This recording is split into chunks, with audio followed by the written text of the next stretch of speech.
강한 비바람을 동반한 태풍 타파가 내일부터 우리나라에 영향을 미칠 것으로 보입니다. 일요일엔 제주와 경남을 가까이 스치듯 지나갈 것으로 예상돼 피해가 우려됩니다. 경기 파주에 있는 농장 두 곳에서 또다시 아프리카 돼지열병 의심 신고가 접수돼 방역당국이 정밀조사에 나섰습니다.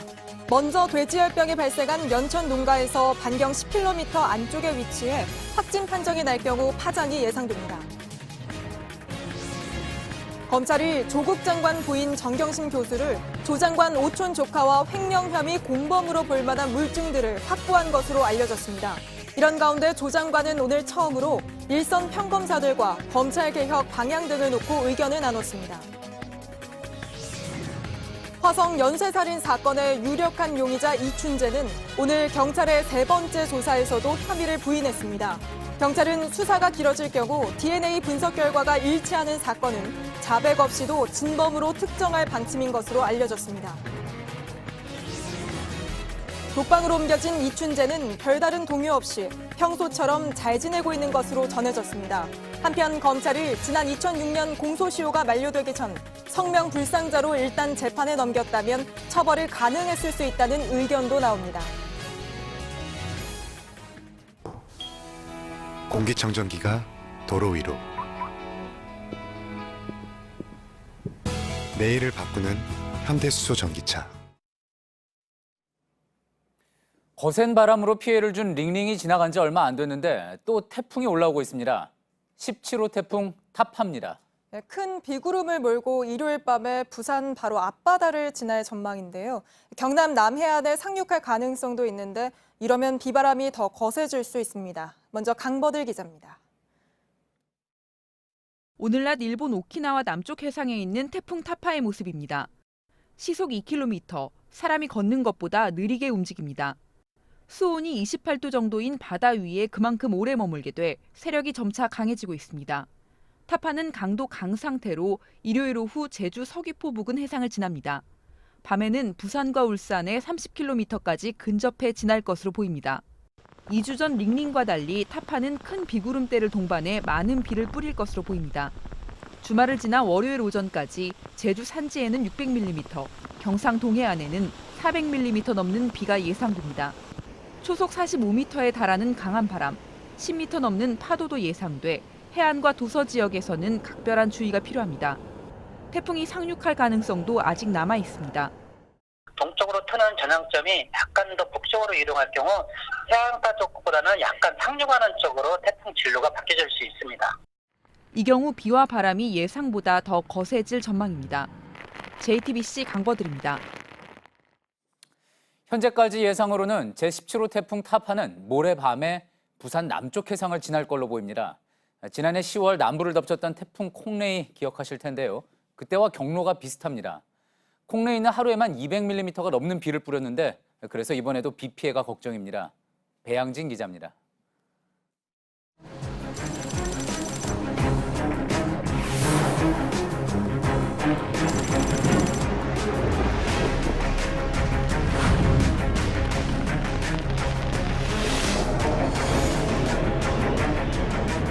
콩레이는 지난해 10월 남부 지역을 휩쓸었습니다. 태풍의 영향을 받은 사흘 동안 제주 산간엔 700mm가 넘는 폭우가 쏟아졌고 경상 동해안에는 300mm 넘는 비가 내렸습니다. 다가오고 있는 올해 17호 태풍 타파의 예상 움직임도 콩레이와 비슷합니다. 콩레이는 경남 통영에 상륙한 뒤 경북 영덕으로 빠져나갔는데 타파는 그보다 조금 아래쪽인 부산 남쪽 해상을 통과할 걸로 예상됩니다. 기상청은 타파도 남부에 시간당 50mm가 넘는 많은 비를 뿌릴 걸로 내다봤습니다.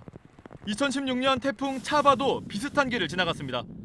비는 최대 200mm 정도로 많지는 않았지만 초속 30m가 넘는 강풍에 6명이 숨지고 2천억 원이 넘는 재산 피해가 났습니다. JTBC 배양진입니다. 아프리카 돼지 열병이 의심된다는 신고가 오늘 2건 추가로 들어왔습니다. 그제 확진 판정을 받은 연천의 돼지 농장에서 10km 이내에 있는 돼지 농장 두 곳입니다. 현장에 나가 있는 취재기자 연결해 보겠습니다.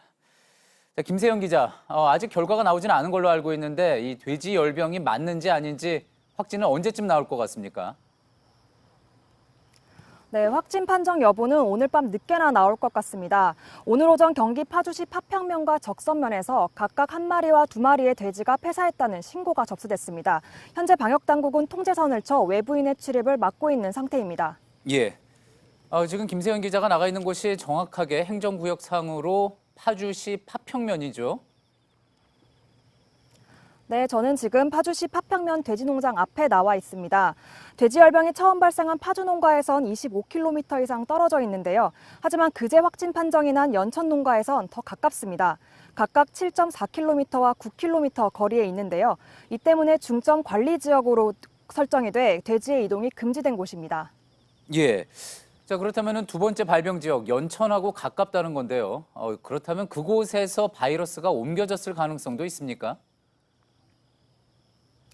아직 역학관계가 명확하게 밝혀진 건 없습니다. 신고가 접수된 2개 농장 모두 일반 사료를 사용하고 창이 없는 농장입니다. 또 울타리도 쳐져 있어 확진 판정이 나오면 추가적인 역학조사가 필요하다는 게 농식품부의 입장입니다. 예. 자, 앞서도 전해드렸지만 이제 태풍 소식이 있습니다.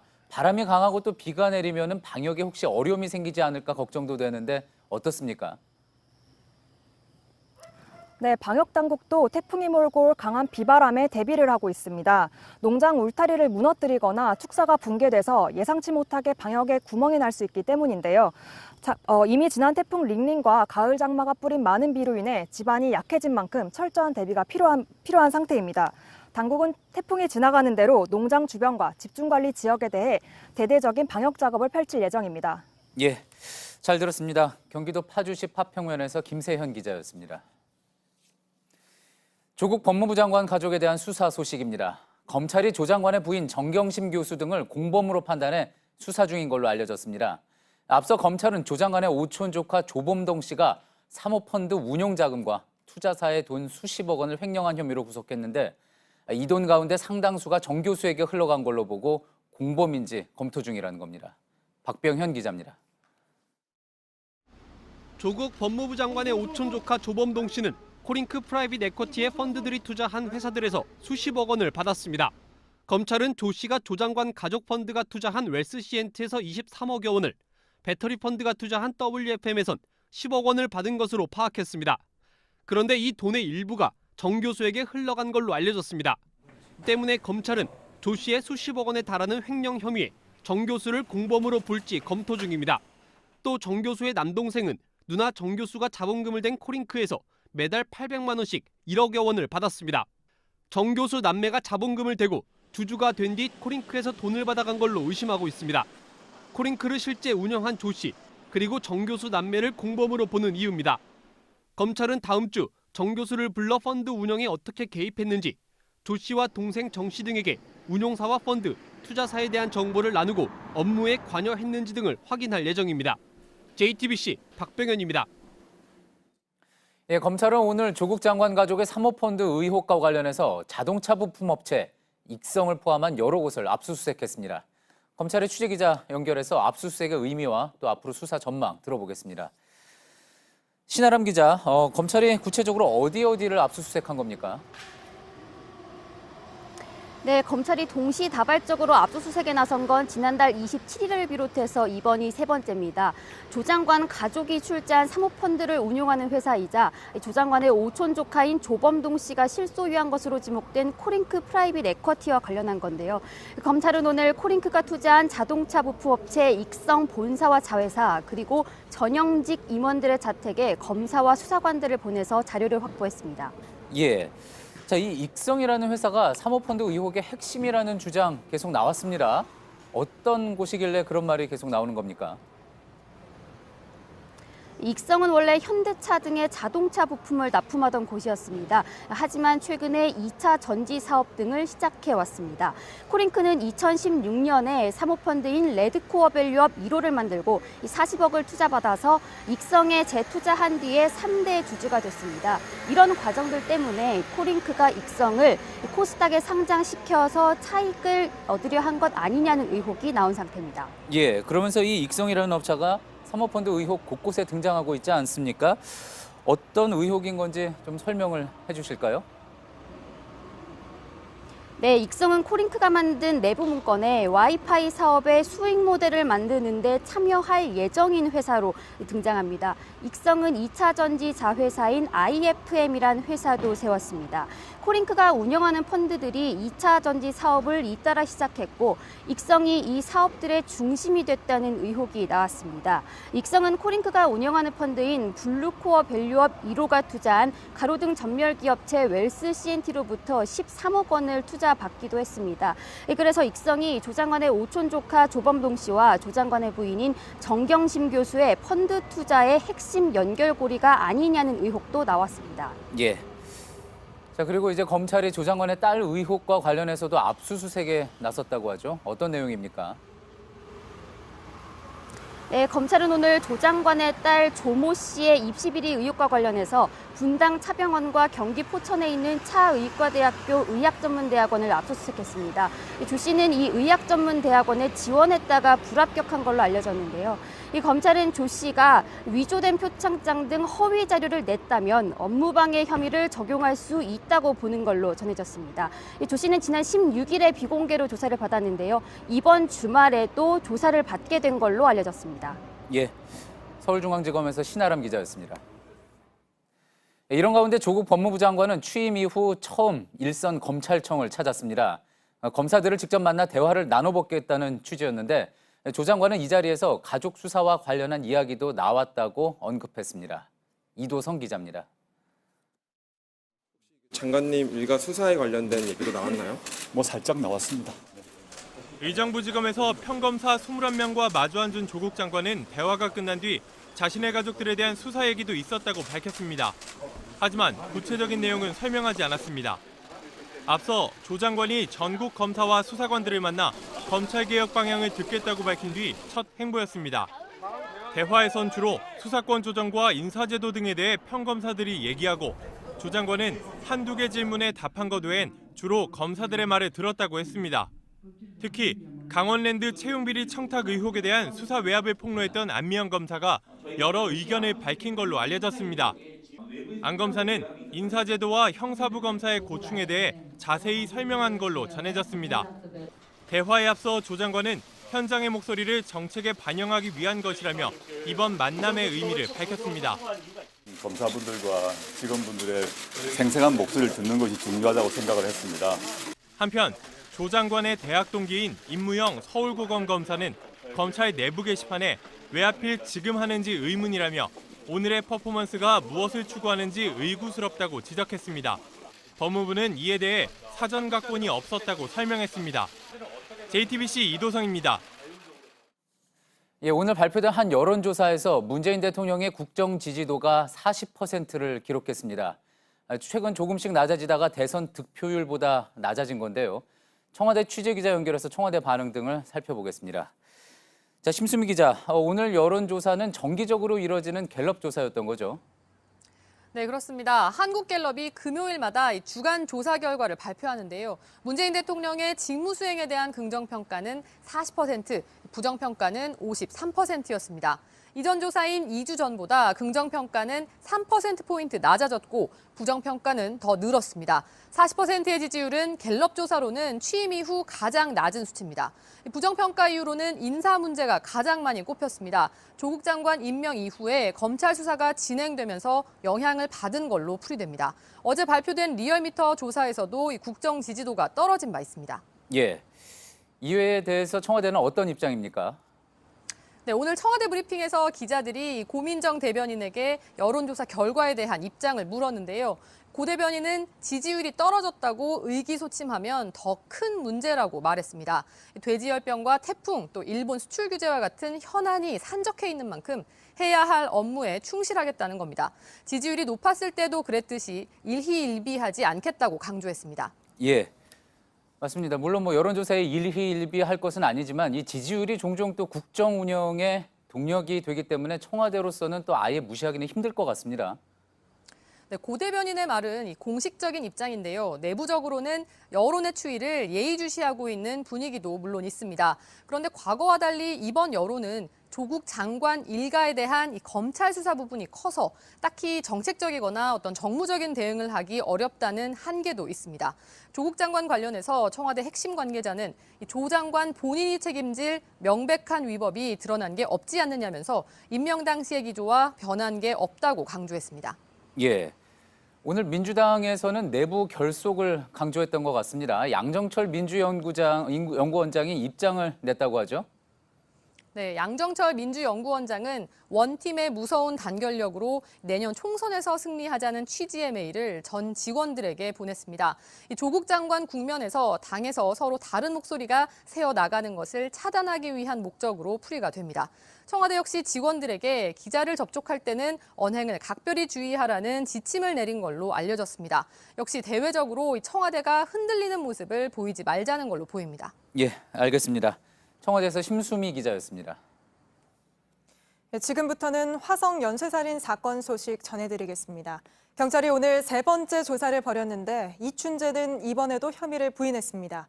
경찰은 자백하지 않더라도 증거물에서 DNA가 나온 만큼 진범으로 특정할 수 있다는 입장입니다. 최규진 기자입니다.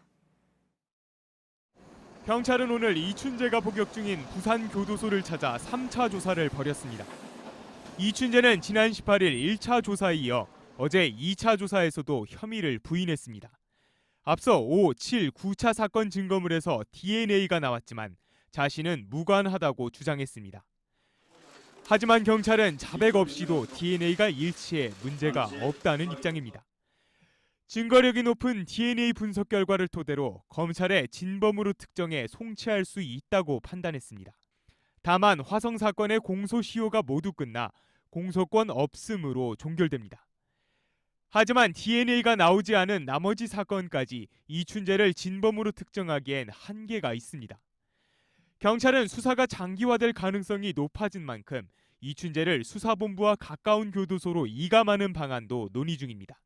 JTBC 최규진입니다. 국립과학수사연구원은 어제 경찰에서 넘겨받은 네 번째 사건 증거물 분석을 이어가고 있습니다. 이 분석 결과가 나오기까지는 시간이 좀 걸릴 것으로 보이는데요. 일부 사건은 증거물이 없거나 있더라도 손상됐을 거란 이야기도 나옵니다. 조보경 기자입니다. 국립과학수사연구원은 어제 오후 경찰에 4차 사건 증거물들을 넘겨받았습니다. 피해자의 옷가지와 손수건, 메모지 조각 등 20여 점입니다. 앞선 사건 증거물보다 양이 많기 때문에 결과를 내는데 1, 2주보다 더 긴 시간이 걸릴 것으로 보입니다. 현재 국과수는 가장 초기 단계인 DNA 시료 채취를 위해 증거물을 살피고 있습니다. 5차, 7차, 9차 사건은 피해자들 옷에 묻은 이춘재 체액에서 DNA가 검출됐습니다. 경찰은 지난 7월 10차 사건 증거물을 시작으로 차례대로 국과수에 보냈는데 6차 사건의 증거물은 의뢰하지 않았습니다. 일각에선 6차 때 증거물이 없거나 손상됐을 가능성도 제기되는데 이에 대해 경찰은 수사 중인 사안이라 밝히기 어렵다며 증거물 상태에 대해 곧 입장을 내겠다고 했습니다. 현행법상 증거물의 보관 기한은 따로 정해져 있지 않습니다. 경찰의 내부 지침으로 공소시효가 만료될 때까지 보관하는 게 일반적입니다. JTBC 조보경입니다. 이렇게 조사가 이뤄지고 있지만 이춘재는 독방에서 별다른 동요 없이 평소처럼 잘 지내고 있다고 합니다. 20년 동안 한 번도 문제를 일으키지 않아 1급 모범수였던 만큼 교도소 쪽은 깜짝 놀랐다고 하는데요. 구석찬 기자가 부산교도소에서 나오는 이야기들을 취재했습니다. 화성 연쇄살인 사건의 유력한 용의자로 이춘재가 지목됐다는 소식에 이춘재가 24년째 복역 중인 이곳 부산교도소는 당혹감을 감추지 못하는 분위기입니다. 우리가 뉴스 보고 다 알았습니다. 깜짝 놀랄 일이고. 교도소 측은 소식이 알려지자마자 이춘재를 사인실에서 독방으로 옮겼습니다. 다른 재소자와의 마찰 등 혹시 모를 사고를 막기 위해서입니다. 하지만 걱정과 달리 이춘재는 따가운 시선에도 평소처럼 지내고 있습니다. 잘 자고 잘 먹고 TV까지 챙겨보는 것으로 확인됐습니다. 이지선도 하고 자기 성실히 하고 이런 거죠. 이춘재는 교도소 내에서 독실한 불교 신자로 지내온 1급 모범수입니다. 가구 기능사 자격증을 딸 정도로 성실했는데 감형을 노린 것 아니냐는 의견이 나옵니다. 선한 모습 비춰지면서 생활을 했으니까요. 선과 악을 동시에 가지고 있는 것 같아요. 이춘재는 현재 연쇄살인 혐의를 전면 부인하고 있습니다. 자기는 그런 범죄를 저지른 사실이 없다는 거죠. 교도소 측은 수사가 본격적으로 시작된 만큼 이춘재에 대한 신변 관리에 최대한 집중하겠다고 밝혔습니다. JTBC 구석찬입니다. 이춘재는 1991년 마지막 화성살인 사건이 나고 얼마 지나지 않아 화성에서 결혼식을 올린 것으로 JTBC 취재 결과 드러났습니다. 하지만 약 3년 뒤 처제를 성폭행하고 살해했는데요.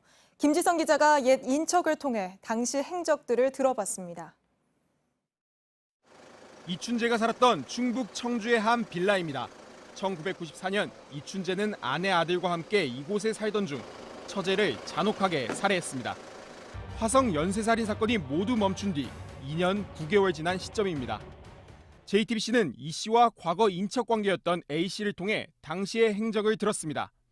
A 씨에 따르면 이춘재는 1991년쯤 경기 화성에서 결혼식을 올렸습니다.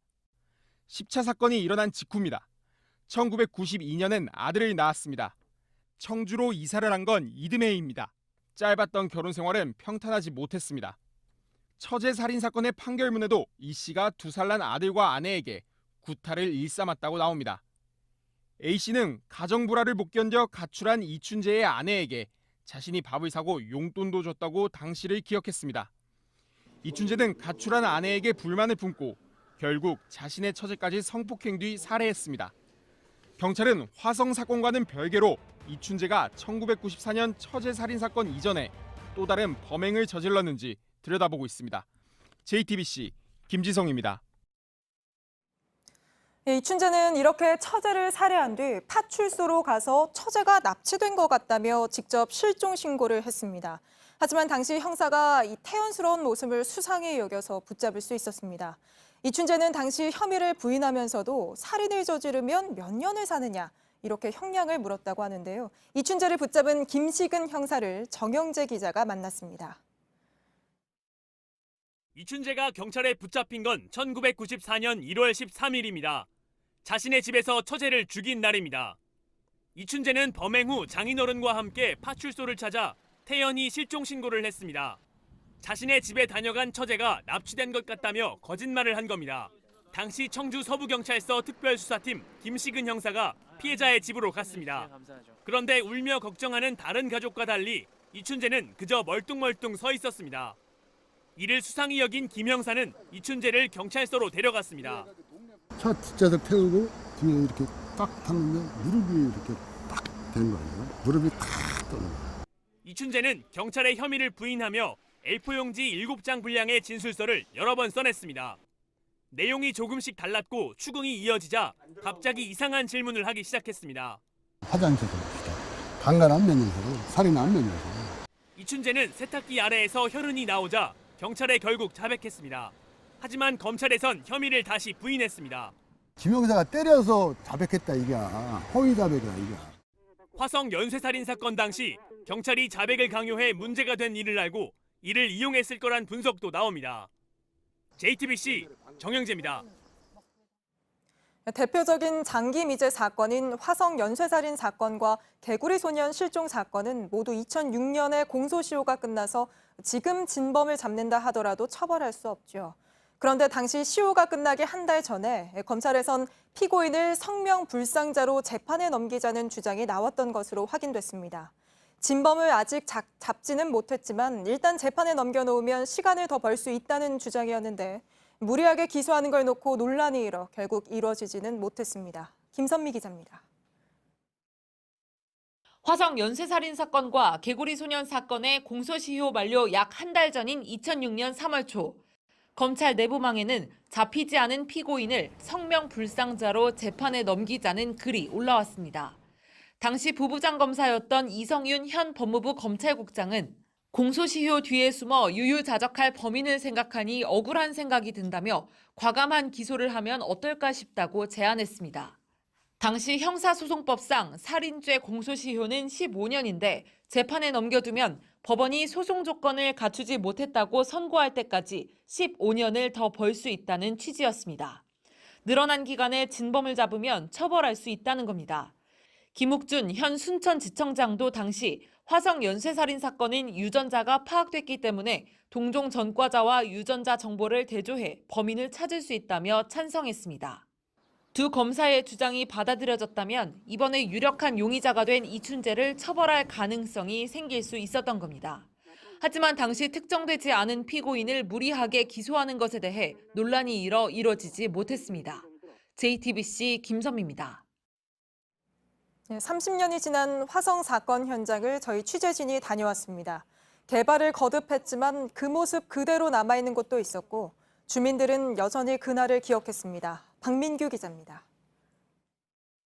경기도 화성의 한 시골길입니다. 1988년 9월 7일 이른바 7차 사건이 벌어진 곳으로 주민들은 이 작은 냇가를 지목합니다. 지금까지 유력 용의자 이춘재의 DNA가 확인된 3개 사건 중 하나입니다. 30년 넘는 세월이 지나면서 이 작은 시골 마을에는 공장과 아파트 단지가 하나둘 들어섰습니다. 언제부턴가 잊고 지냈던 일, 유력 용의자를 찾았다는 소식에 기억은 되살아났습니다. 뭐 빨간 옷 입은 사람만 그냥 그런다 그래서 뭐 밭에 그런 데 나가는 것도 무서워서 못 가고 그랬었지. 밤에 나오질 못한 거야. 다 동네 사람들이 무서워가지고. 사건 현장에서 직선 거리로 600m 정도 떨어진 버스 정류장입니다. 50대 주부 안모 씨를 살해한 범인이 이곳 일대에서 수원으로 가는 막차 버스를 탔다는 게 31년 전 당시 경찰 수사 결과였습니다. 당시 채취한 범인의 땀과 이춘재의 DNA 정보가 일치하면서 반전이 시작됐습니다. 화성시의 또 다른 마을, 1986년 12월 4차 사건 발생 장소입니다. 여기 오토바이 헬멧 있었지? 형사들이 그걸 주워갖고 오토바이 있는 사람들 다 불러내는 거예요. 인적이 드문 논둑입니다. 잡초도 여기저기 자라 있는데요. 당시 20대 초반이었던 피해자 이모 씨가 이곳에서 숨진 채 발견됐습니다. 버스를 타고 집에 돌아가는 길에 여기까지 끌려온 겁니다. 9차 사건의 현장은 공원과 도서관으로 바뀌었습니다. 아파트와 학교도 주변에 들어섰습니다. 주민들은 이제라도 의문이 풀리길 기대하고 있습니다. 어차피 할 사람이 잡힌 건 사실이니까 잘 된 거지. 뭐 30년 동안 못 잡고 지나간 거지만. JTBC 박민규입니다. 또 다른 장기미제 사건이죠. 개구리 소년 실종 사건 현장. 대구 와룡산을 민감용 경찰청장이 찾아 사건을 다시 수사하겠다는 의지를 밝혔습니다. 원점에서 하나하나 다시 재수사를 하도록 해서 지금 우리 대구청에 지금 우리 미제 사건 팀에서 지금 정밀하게 다시 다 들여다보고 있습니다. 민 청장은 첨단 기술로 피해 소년들이 남긴 물품 등을 다시 감정해 서둘러 범인을 잡겠다고도 했는데요. 개구리 소년 실종 사건은 1991년 일어난 사건으로 당시 초등학생 5명이 도롱뇽 알을 줍겠다며 와룡산에 올라갔다가 그대로 실종된 뒤 11년이 지난 2002년에야 산 중턱에서 유해 상태로 발견됐습니다. 재판을 받고 있는 양승태 전 대법원장이 다투고 있는 혐의 중에는 강제징용 피해자 재판과 관련된 내용도 있습니다. 이 대법관 전원이 참여하는 재판에 올려지도록 해 결과를 바꾸려고 했다는 거죠. 오늘 양 전 대법원장이 전원 합의체에 직접 올렸다는 당시 대법원에 근무했던 변호사의 증언이 나왔습니다. 최윤경 기자입니다. 2013년 박근혜 정부와 대법원은 강제징용 피해자들에 대한 배상 사건의 두 번째 대법원 재판을 뒤집기 위해 움직였습니다. 검찰은 전원합의체에 올리는 것부터 양 전 대법원장이 관여했다고 봤습니다. 오늘 증인으로 나온 김현석 변호사는 양 전 대법원장이 주도적으로 움직인 정황을 증언했습니다. 김 변호사는 당시 대법관들을 돕는 선임 수석재판연구관을 차례로 지냈습니다. 김 변호사는 우선 양 전 대법원장이 2016년 11월 사건을 전원합의체에 올리고 보안을 이유로 회람 목록에서 강제징용 사건을 삭제한 기록이 있다고 했습니다. 사건을 어디서 다룰지도 계속 바뀌었다고 말했습니다. 또 2017년 4월엔 소부에서 이미 판결문까지 써놨지만 양 전 대법원장이 일부 대법관의 반대가 있다며 사건을 전원합의체로 보냈다고도 증언했습니다. 강제징용 사건의 전원합의체 회부에 양 전 원장의 지시가 있었다는 증언이 나온 건 처음입니다. 양 전 대법원장 측은 일반적 절차에 따른 것이라며 김 변호사도 정확한 상황을 알 수는 없었다는 입장이라고 반박했습니다. JTBC 최윤경입니다. 한 개인 유튜버가 문재인 정권의 실정을 전파하고 내년 총선에서 나라를 구할 선거를 하자고 이야기해 논란입니다. 자기 채널에서 무슨 이야기든 할 수 있겠지만 문제는 이 발언을 한 사람이 중앙선관위 인터넷 선거보도 심의위원, 그러니까 선거 관련 인터넷 보도의 공정성을 심의하는 사람이라는 겁니다. 서복현 기자의 보도입니다. 차기환 변호사의 유튜브 방송입니다. 문재인 정권에 표를 던졌던 자영업자분들 그리고 지금 고통을 받고 있는 여러분들 한번 잘 생각해 보시고 내년 총선 그리고 2년 후에 있는 대선, 2년 반 후에 있는 대선 잘 생각해서 이런 발언은 한 번이 아닙니다. 여러분들이 문재인 정권의 실정을 널리 전파하시고 내년 총선과 다가오는 대선에서는 반드시 나라를 구할 수 있을 선거를 하도록 사실상 선거에서 특정 정당을 심판하자는 주장입니다. 여당도 자기들은 무조건 우익이 지금 분열되어 있고 지지밀을 하니까 이긴다가 생각을 하고 국민 알기를 아주 우습게 알고 바보 멍충이로 알고 마구잡이로 지금 행동을 하고 있습니다. 차 변호사는 중앙선관위의 인터넷 선거보도 심의위원입니다. 선거와 관련한 인터넷 보도의 공정성과 중립성을 심의해야 하는 자리입니다. 운영 규칙은 직무 수행에 있어서 공정성이나 중립성을 현저히 저해한 때를 해임 사유로 들고 있습니다. 균형에 문제 있는 심의위원은 제척이 필요합니다. 국정감사에서 이 문제를 지적해 점검할 예정입니다. 2017년 자유한국당 몫으로 추천된 차 변호사의 임기는 총선 한 달 전인 내년 3월까지인데 규정상 연임도 가능합니다. JTBC 서복현입니다. 경찰이 양현석 전 YG 엔터테인먼트 대표 프로듀서의 성매매 알선 의혹을 결국 밝히지 못하고 빈손으로 검찰에 넘겼습니다. 이제 경찰은 원정 도박 의혹 같은 나머지 혐의에 대한 수사에 집중하기로 했는데요. 김태형 기자의 보도입니다. 경찰은 오늘 양현석 전 YG 엔터테인먼트 대표의 성매매 알선 혐의에 대해 불기소 의견으로 검찰에 송치했습니다. 정식으로 수사를 벌인 지 2달여 만입니다. 양 전 대표는 5년 전 총 3차례에 걸쳐 외국인 투자자들에게 유흥업소 여성들을 동원해 성접대를 했다는 의혹을 받았습니다. 경찰은 지난 7월 양 전 대표 등 관계자 4명을 입건하고 이들의 통화 내역과 금융거래 내역 등을 조사했습니다. 이 과정에서 양 전 대표가 접대 시기에 수백만 원을 쓴 내역을 확인했습니다. 또 해외에서 외국인 투자자들과 성관계가 있었다는 유흥업소 여성들의 진술도 확보했습니다. 그런데 경찰은 양 전 대표가 성매매를 적극적으로 권유했거나 그 대가로 돈을 건넸다는 것은 입증하지 못했습니다. 경찰 관계자는 해외 여행 전에 지급받은 돈의 성격을 성매매 대가로 보기는 어렵고 또 성관계 횟수, 관련자 진술 등을 봤을 때 성매매라고 판단할 수 없었다고 설명했습니다. 경찰은 이제 양 전 대표의 상습 도박과 외국환 거래법 위반 등 나머지 혐의에 대해 집중 조사한다는 계획입니다. JTBC 김태형입니다. 오늘 도쿄에서 한일 외교 당국 간 국장급 회의가 열렸습니다. 하지만 강제징용 문제 등 핵심 쟁점에서는 입장차만 확인하고 헤어졌습니다. 일본은 수출 규제 조치로 WTO에 제소된 것에 대한 양자 협의에는 응하겠다고 밝혔습니다. 윤서령 특파원입니다. 모테기 도시미츠 외무상이 취임한 이후 첫 한일 외교 당국 간 국장급 회의가 열렸습니다. 일단 폭넓게 하여튼 상호 관심사에 대해서 얘기하게 될 것으로 생각을 하고 있습니다. 하지만 양측은 주요 의제에 대해 서로의 요구사항만 전달하는 등 의견차를 좁히지 못했습니다. 우리 측은 일본 정부의 부당한 수출 규제 조치에 조속한 철회를 요구했고 일본 측은 한일 군사정보보호협정 종료 결정을 철회해 줄 것을 각각 요구했습니다. 또 서울과 부산시의 전범기업 조례에 대해 일본 측이 항의하자 우리 측은 일본 내 혐한 분위기에 대한 우려를 전달했습니다. 일본 정부는 수출 규제 조치로 WTO에 제소된 것과 관련해 한국과 양자 협의에 응하겠다고 밝혔습니다. 하지만 수출 규제 조치가 안보상 필요한 조치라는 주장은 굽히지 않았습니다. 輸出管理の見直しにつきましては、WTO 協定とも整合的であるというこれまでの日本の立場は変わりません。これをしっかりと説明をしていきたいと思います。 양측이 60일 이내 합의에 이르지 못할 경우 WTO 분쟁 처리 소위원회로 넘어가게 됩니다. 도쿄에서 JTBC 윤서령입니다. 지난주 백악관에서 해임된 존 볼턴 전 국가안보보좌관이 트럼프 정부의 대북 정책을 비판하고 나섰죠. 트럼프 대통령도 가만히 있지 않았습니다. 볼턴이 리비아 모델을 이야기하는 바람에 북미 협상이 잘 안 됐다면서 새로운 방법을 생각하는 게 좋겠다고 했는데 북한은 즉각 이 새로운 방법을 환영한다고 밝혔습니다. 어환희 기자입니다. 트럼프 대통령이 지난주 해임한 존 볼턴 전 백악관 국가안보보좌관을 공개적으로 비판합니다. He said the Libyan model. That set us back very badly when he said that. John really should take a look at how badly they've done in the past. 앞서 볼턴 전 보좌관은 백악관에서 쫓겨난 뒤인 현지 시간 18일 미국의 한 싱크탱크 행사에 참석해 트럼프 정부의 대북 대이란 정책이 실패할 운명이라며 노골적으로 비판했습니다.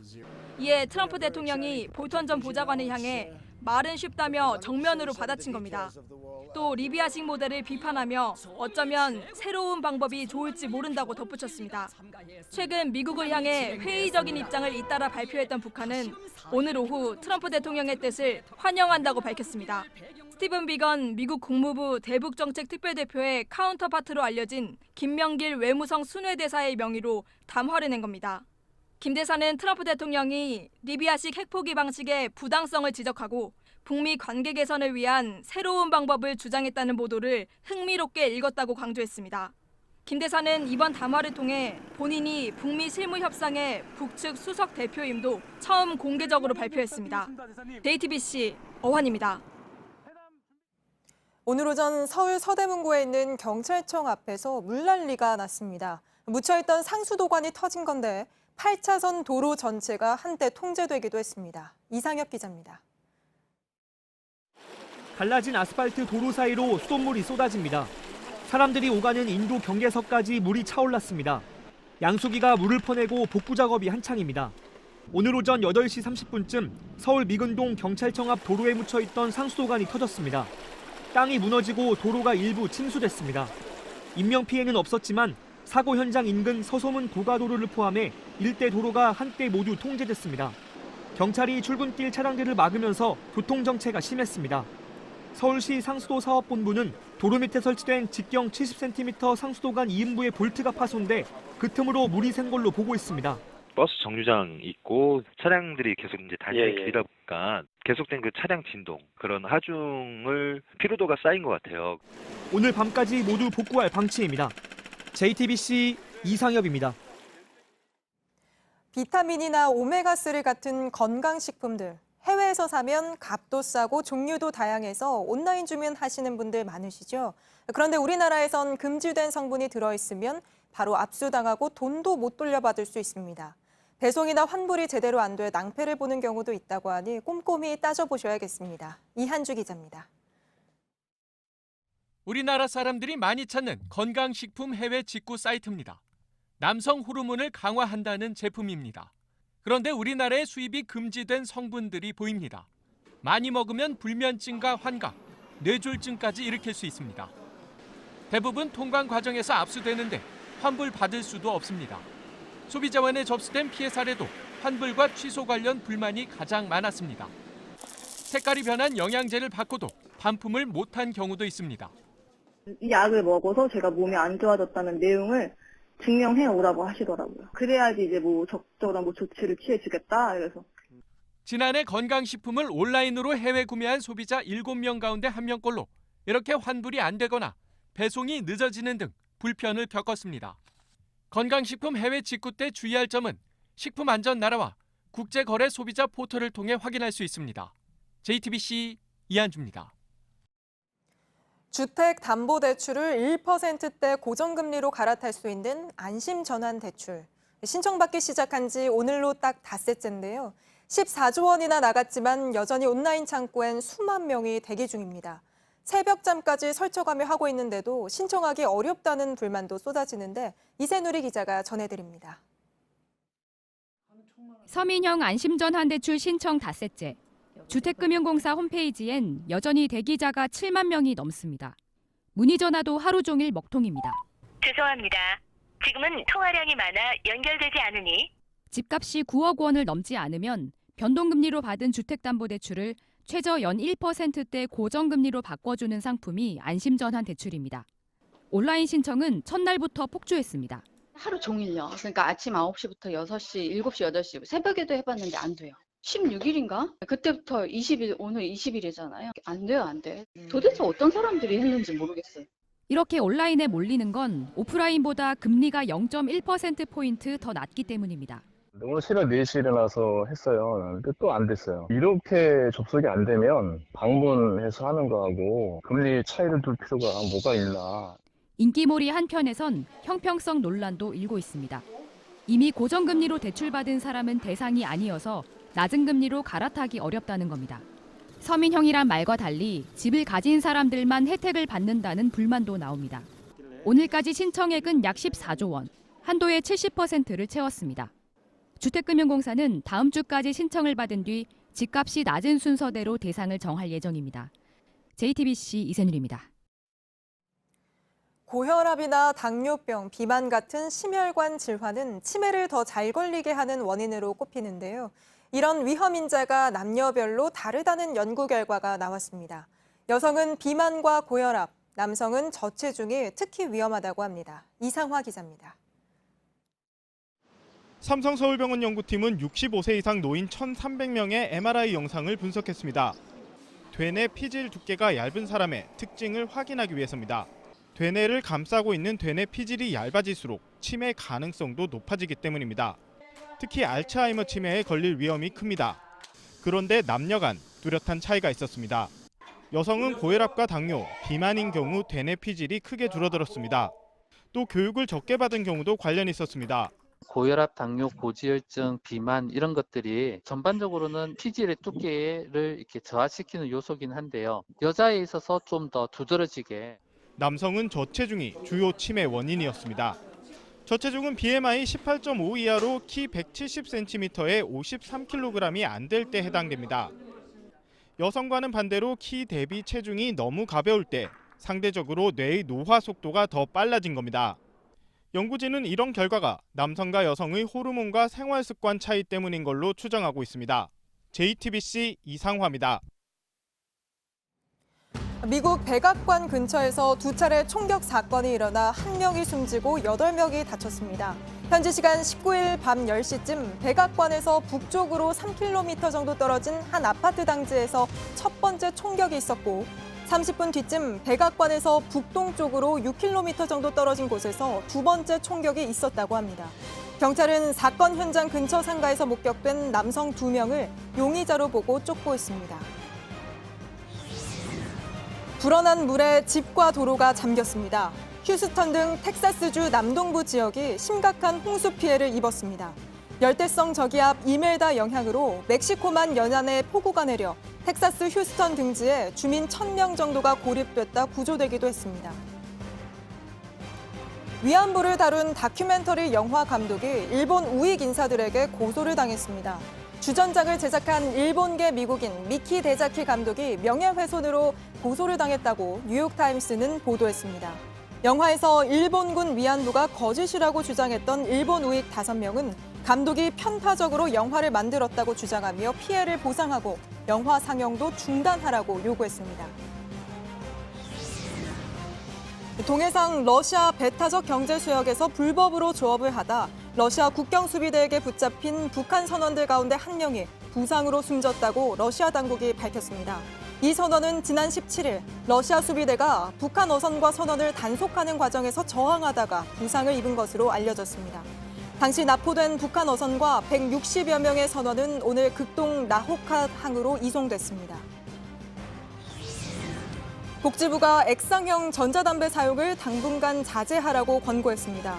최근 미국에서 액상형 전자담배를 피운 청소년 등 8명이 숨지고 530명이 중증 폐질환을 겪었습니다. 복지부는 병원과 응급실을 찾은 중증 폐질 환자를 대상으로 액상형 전자담배와의 연관성을 조사하기로 했습니다. 일본은 오늘 개막하는 럭비 월드컵으로 들떠 있습니다. 전 세계 50만 명의 해외 관광객이 일본을 찾아서 4조 8천억 원의 경제 효과를 끌어낼 거라고 기대하고 있는데요. 하지만 외국 언론은 불안하게 바라봅니다. 도쿄올림픽처럼 이 대회도 후쿠시마 일대 재난 지역에 회복을 내세우고 있기 때문입니다. 백수진 기자입니다. 후쿠시마가 럭비 월드컵을 통해 이미지를 바꾸려 한다. 블룸버그 통신은 일본이 개최하는 럭비 월드컵을 소개하면서 아르헨티나 대표팀이 훈련 캠프를 차린 곳부터 조명했습니다. 8년 전 동일본 대지진으로 원전 사고가 난 지점에서 20km 떨어진 제이빌리지에 둥지를 튼 아르헨티나. 블룸버그 통신은 이곳은 방사능 피폭 위험 때문에 사람이 살 수 없는 곳에서 7km 거리에 있다면서 인근에선 원자로 해체와 방사능 오염물질 제거 작업이 진행 중이라고 지적했습니다. 건장한 선수들이 몸을 부딪히는 럭비. 그런 건강한 이미지를 활용해 재난 지역의 안전을 홍보하려는 일본의 생각을 이야기한 겁니다. 실제로 이번 럭비 월드컵에선 사모아 팀이 원전 사고 지점에서 50km 떨어진 곳에서 훈련하고 또 일부 경기는 300km 떨어진 곳에서 치러집니다.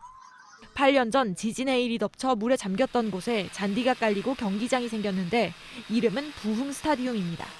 그러나 여전히 재난 지역의 실상은 낙관적이진 않습니다.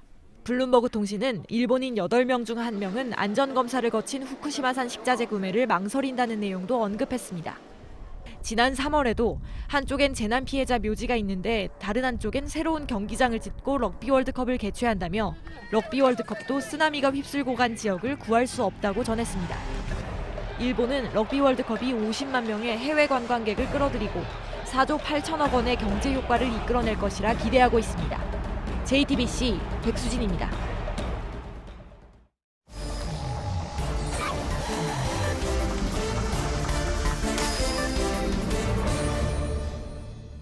예, 비하인드 뉴스를 시작하겠습니다. 최재원 기자가 나와 있습니다. 첫 번째 키워드 볼까요? 네, 첫 번째 키워드는 삭발의 블랙홀로 정했습니다. 예, 자유한국당의 삭발 릴레이 이야기 같은데 왜 블랙홀입니까? 네, 삭발 릴레이가 이어지고 있고 이 황교안 대표가 직접 나선 이후엔 이 10명이 넘는 한국당 의원이 동참을 하고 있고 원외 인사들까지 더하면 좀 20명 가까이 됩니다. 예, 그러자 한국당이 당 차원에서 이렇게 삭발을 좀 이제 그만하자 이렇게 자제령을 내렸다는 소식이 알려졌습니다. 예. 황교안 대표가 그만했으면 좋겠다는 뜻을 밝혔고 조만간 황 대표가 직접 소속 의원들에게 이 같은 뜻을 전달할 예정이라고 합니다. 예. 황 대표가 직접 나서서 그만하자 이렇게 이야기했다는 것, 그러면 결국 삭발 효과가 갈수록 좀 떨어지고 있다고 판단을 한 걸까요? 네, 제가 한국당 관계자와 좀 통화를 해봤는데 이 삭발이라는 게 의미가 작지 않고 어찌 보면 좀 이 비장한 일인데 희화화하는 분위기에 대한 걱정이 있다라고 예. 말을 했습니다. 이 황 대표 삭발에 대해서는 좀 여러 가지 패러디들이 등장을 하고 있다고 전해드리고 있는데 좀 이런 건 좀 어찌 보면 긍정적인 것들, 좀 뭐 야성미 같은 것 이런 걸 강조한 패러디라고 할 수 있는데 앞서 비하인드 뉴스에서도 전해드렸었죠. 그렇죠. 예. 이것과 정반대에 좀 조롱하는 듯한, 좀 희화화하는 듯한 그런 패러디들도 있습니다. 예. 다만 제가 이 자리에서 직접 굳이 소개해드리진 않겠습니다. 그리고 제가 삭발에 동참한 인사가 원내 합쳐서 20명 가까이 된다고 말씀을 드렸는데 그래서 머리 깎는 사람이 이렇게 늘고 있는 상황입니다. 그래서 소속 의원들이 다 함께 모이는 의원총회 같은 자리에서 저렇게 삭발한 의원들의 모습이 유독 눈에 띄게 되고 또 모여 앉아 있으면 더 눈에 띄는데 만약 여기서 더 릴레이가 이어진다면 다음 의원총회 자리에서는 또 삭발한 의원들이 더 늘어나게 되고 그렇게 되면 좀 난감한 상황이 만들어질 수 있다라는 말이 나오고 있습니다. 예. 관련해서 대한정치연대 박지원 의원이 라디오 방송에서 이런 발언을 했는데 좀 들어보시죠. 예. 릴레이로 지금 계속 하고 있으니까 이게 잘못하면은 국회가 아니라 국조사가 돼요. 국조사 알아요? 국회 조계사가 되게 생겼어요. 이게 웃으면서 하니까 희화화되잖아요. 예, 한두 명 삭발한 사람이 이렇게 있으면은 모르겠는데 이제 전체가 다 삭발한 상태를 보여주면은 분명히 그림은 좀 달라질 것 같습니다. 자, 그러니까 한국당도 조금 전에 이제 박지원 의원이 이야기한 것과 비슷한 우려를 하고 있다는 거군요. 네. 그리고 또 지금 릴레이처럼 삭발이 이어지니까 또 한 가지 걱정거리가 생겼는데 지금 나경원 원내대표가 삭발을 할지 말지에 대해서 좀 관심이 집중이 되고 있다는 겁니다. 예. 류여해 전 최고위원 같은 경우에는 이렇게 공개적으로 압박을 하고 있는데 나경원 원내대표를 향해서 오늘 내가 깎는다, 더 이상 삭발은 없다라고 나 원내대표가 직접 결단을 할 필요가 있다라고 말을 하기도 하고 나 원내대표는 공주가 아니다. 삭발을 해야 한다라면서 좀 공개적으로 압박을 하고 있는 상황입니다. 예, 그거는 나 원내대표가 동참을 하면 어떤 상징성이나 화제성 면에서 효과가 클 거다 그런 생각인 걸까요? 네, 뭐 그런 생각이고 그런 주장인 것 같은데 또 이런 지적도 있습니다. 황 대표의 삭발 이후에 당의 지지율이 소폭 오르는 모습을 보이자 너도 나도 인지도부터 높이고 보자는 식으로 좀 삭발 릴레이에 뛰어들고 있는 게 아니냐라는 좀 부정적인 시각이 있고 일종의 이벤트처럼 삭발식만 이어지고 있는데 사실 뭐 불출마 선언과 같은 좀 내려놓기 힘든 걸 내려놓는 좀 진정성이 담긴 정치적 결단 같은 건 보이지 않는 상황이다라는 지적도 나오고 있습니다. 예. 삭발이 릴레이로 이어지면서 출구 전략이라고 해야 될까요? 어떤 그런 전략이 필요한 상황이 된 것 같군요. 다음 키워드 볼까요? 네, 다음 키워드는 헤어지지 못하는 점점점으로 정했습니다. 예, 무슨 이야기입니까? 바른미래당 얘기입니다. 이 손학규 대표를 중심으로 한 당권파와 또 유승민 의원을 중심으로 한 비당권파가 추석 명절 이후부터 본격적으로 갈등을 벌이고 있는데 이 두 사람의 발언을 먼저 준비했습니다. 들어보시죠. 예. 손 대표께서 정치를 이렇게 추하게 할지 몰랐습니다. 정치인의 발언에 품격이 좀 있었으면 좋겠다 이런 말씀을 드립니다. 예, 상당히 날이 서 있는데 이제 지난주에 이제 손 대표가 추석까지 지지율 10% 끌어올리겠다 이 약속 못 지키면 갈등이 본격화될 것 같다. 비하인드 뉴스에서도 전해드렸었는데 실제로 좀 그렇게 된 모양이죠. 네, 이 명절이 끝나자마자 손 대표 사퇴해야 한다라는 목소리가 당 내에서 터져 나오기 시작했고 본격적으로 부딪힌 건 유승민 의원과 가까운 하태경 최고위원이 당으로부터 징계를 받았기 때문입니다. 예. 하 최고위원은 지난 5월에 손 대표를 향해서 정신이 퇴락했다라고 발언을 했다가 논란이 됐었는데 그제 바른미래당 윤리위원회가 여기에 대해서 직무정지 6개월을 결정을 했습니다. 그러자 이 바른정당 출신인 비당권파가 강력 반발하고 있고 또 비당권파인 지상욱 의원이 오늘 최고위원 회의에 불쑥 나타나서 손 대표 앞에서 면전에서 직접 비판의 말을 했습니다. 직접 들어보시죠. 네. 당헌 당규도 위반한 그 사안이 정당 민주주의와 절차적 민주주의를 위반한 데선 그거를 해결하지 않으시면 대표님께서 어떻게 조국 퇴진을 요구하고 어딜 막아요 지금? 아니 손 대표 그 조국 또 비결 사과 아니 하지 마. 예, 상황이 저렇다 보니까 바른미래당이 곧 갈라설 거라는 이야기도 나오고 있는 거죠. 네, 일부 당원들은 저렇게 비판 발언을 한 이 지상욱 의원을 좀 공개적으로 사과하라면서 좀 이렇게 싫은 소리를 하는 모습도 보셨는데 그러나 서로 당을 떠나라고 등을 떠밀고는 있지만 누가 먼저 나가겠다라고 말하는 곳은 없습니다. 갈라서게 되면 20석 이상의 의석을 보유해야 하는 원내 교섭단체 지위를 잃게 되는데 이렇게 예. 되면 뭐 국회 일정 협상이라든지 또 법안 처리 과정에서 좀 목소리가 반영이 안 되게 되고 그리고 존재감도 좀 약해지게 되는 겁니다. 예. 국고 보조금도 좀 크게 줄게 되고요. 그리고 먼저 당을 나가는 쪽은 당 자산도 포기해야 되고 비례대표 같은 경우에는 배지를 내놓고 나가야 합니다. 이렇기 때문에 당이 사실상 이별한 거나 마찬가지이긴 하지만 실제 분당은 쉽지 않은 상황이라는 말이 나오고 있습니다. 예, 헤어지기가 힘든 그런 상황인 거군요. 알겠습니다. 여기까지 듣겠습니다. 비하인드 뉴스 최재원 기자였습니다. 내일 오전부터 남부지방을 시작으로 전국 곳곳에 비가 내리겠습니다. 태풍 타파의 영향을 받는 다음 주 월요일까지 제주도엔 많게는 600mm의 폭우가 쏟아지겠고 경상도와 전남 지역에도 100에서 300mm의 많은 비가 예상됩니다. 내일 전국의 아침 기온은 14에서 20도, 낮 기온은 19에서 26도로 오늘보다 조금 낮겠습니다. 예, 오늘 뉴스가 끝난 뒤에는 소셜 라이브가 있습니다. 코링크 PE의 내부 문건을 입수하고 또 전 직원의 증언을 들었던 탐사기획부 이태경 기자가 나와서 좀 더 자세한 이야기 나눠보겠습니다. 예, 저희가 준비한 소식은 여기까지입니다. 시청해주신 여러분 고맙습니다.